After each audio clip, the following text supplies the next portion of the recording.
All right. Yesterday, June 19th, Spokane County deputies were engaged in a incident in which two of them were shot and wounded. The deputies involved are Matt Spink.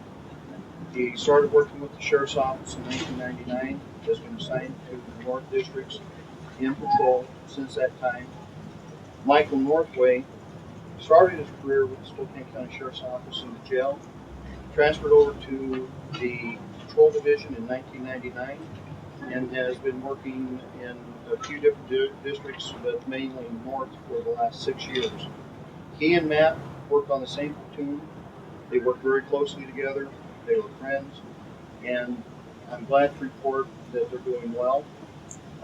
Matt is suffered one gunshot wound to his leg, and Deputy Northway suffered four wounds, both arms and both legs areas. Deputy Northway was in surgery for quite a while last night, and he's expected to have to undergo further surgery to repair his wounds. The individual involved in the situation was an individual by the name of Charlie Wallace. Members of the Regional Drug Task Force had information that Wallace had walked away from a drug rehab facility that the court had ordered him to. He was released from Spokane County Jail without bond in order to attend that drug treatment program. He walked away.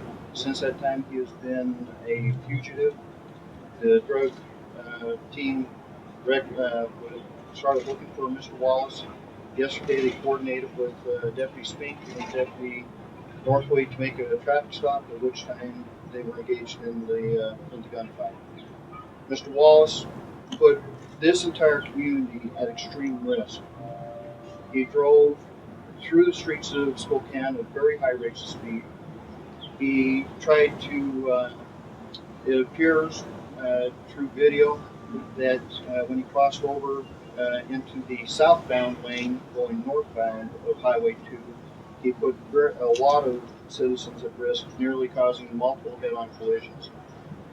When he approached the town of Deer Park, deputies were able to engage him. There was gunfire exchange between Mr. Wallace and the Spokane County detective, at which time we deployed spike strips, and Mr. Wallace was vehicle hit the back end of a patrol car and went into a Jersey barrier. When confronted with law enforcement, Mr. Wallace inflicted one gunshot wound to his head, self-inflicted, and died at the scene. This individual has an extensive criminal history. This right here is his criminal history. It's fairly thick. And I question why this individual was allowed to be on the streets of Spokane instead of being in jail where he should have been. I again want to say something to the citizens who risked their own lives to come to the aid of Deputy Spink and Deputy Northway. Both Deputy Spink and Northway want me to express their heartfelt thanks for coming to their aid and, quite frankly, possibly saving their lives. Deputy Northway was wounded in such a severe manner that about approximately 3 inches of the artery in his arm was blown away, and the individual that came to his aid was able to stop that bleeding and possibly save his life. So, the citizens of Spokane, we owe you a great deal of thanks for those who stopped and helped those deputies through that time. They are greatly appreciated. Any questions? Sheriff, regarding the decision to release Wallace, have you been in contact with the U.S. Attorney's Office or the Magistrate's Office regarding that decision? I received a call from a federal law enforcement partner last night. He wanted me to know in no uncertain terms that the U.S. Attorney's Office fought very vigorously to prevent Wallace from being released. I know court documents show that part of the decision to release Wallace was because he was going to an inpatient drug treatment facility program. Do you know how heavily that sort of decision, as far as a person going to a drug treatment facility program, weighs in on the decision to be released from jail? But the charges that Mr. Wallace was facing, he was looking at possibly life in federal penitentiary. I don't know if it's a good idea to release anybody to a drug rehab when he's facing that kind of charges. Drug rehab works best when people go through the trial systems, they are incarcerated, they go through extensive drug rehab, and once they're released, they have a good likelihood of trying to turn their life around. You don't do it in reverse. Sure, what charge was he facing when he was released? He was facing drug charges, I believe, for the sale of heroin within this community. Do you know how many people were traveling with him when he first was approached by the deputies? Right now, Jonathan, we're still trying to verify that, and until we have a complete picture, I won't address that. We'll try to get that information to you as soon as we can. Have police or deputies detain anyone who they believe were with him at the time? We have suspects detained and in custody at this time that may be related to the situation. Again, that's under investigation, and we'll get that information to you as soon as we get all the details. Sure. How common is it for somebody facing a federal indictment to be allowed out of jail? Do you see that very often? First time I've heard of it.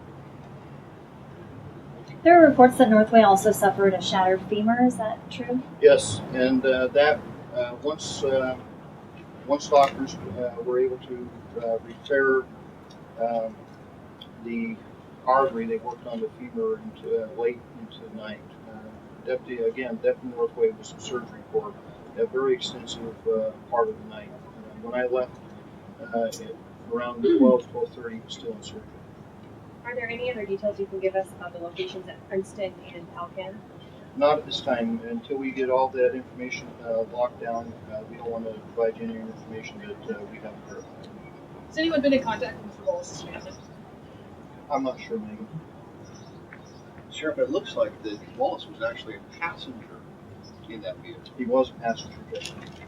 And so when the SUV drove off after the exchange of gunfire between the deputies and Wallace, do you have any idea who was driving the ride at that point? We have information in reference to that, but at this time, Jeff, until we make sure that we verified everything, we're not going to release that. Do you know if anyone else fired a gun at the initial scene where the deputies first arrived besides Wallace? The deputies returned fire at Wallace. Any of the other suspects though fired? We don't have any information as far as any of the other subjects firing. Do you know what type of firearm Wallace used? We do, but I'm not releasing that until we have that verified, for instance. Can you identify the Spokane County detective who exchanged gunfire with him? We will very shortly, as soon as we have, within about 48 hours of time to release that information, so we'll probably have that tomorrow. Do you know how long he was a fugitive, Sheriff, or when he escaped or stopped attending the rehab home? I believe, Jeff, that it was May 31st is when the judge released him. I'm not quite sure when he went into fugitive status. Are you familiar with the protocol as far as when somebody who's been federally indicted and in custody of U.S. Marshals goes to an inpatient drug facility treatment program, if the U.S. Marshals escort him to that facility treatment program, or if at that point when he's released he's on his own, it's up to him to go to the program? I'm not familiar with that protocol. It'd be a good question for U.S. Marshals there. He'd be able to give you all that information. Do you feel like there was a disconnect in the system? I believe that there's a disconnect when you have somebody with those type of charges released without bond to go to those type of treatment, especially with the seriousness of the crime that he was facing, the years of time that he was facing. Do you feel this is a bigger problem in Spokane, these repeat offenders going to jail than being back out on the I street? think it's a huge problem. Within a month and a half, between April and May, my deputies arrested an individual 3 times. Each time they arrested him, they arrested him for escalating charges. The final was a home invasion robbery. What part of the system is the problem coming in at? I think that based on the discussions I've had discussions with the prosecutor's office, I've had discussions with a multitude of sections of the criminal justice system, and I'm still waiting to have a discussion with the courts, the judges. In April, I was supposed to have a meeting with them back on council, and we haven't been able to schedule it. Do you feel there is a solution for this problem? Yes, when somebody's facing those type of serious crimes and they're repeat offenders, we keep them in jail. That's the solution.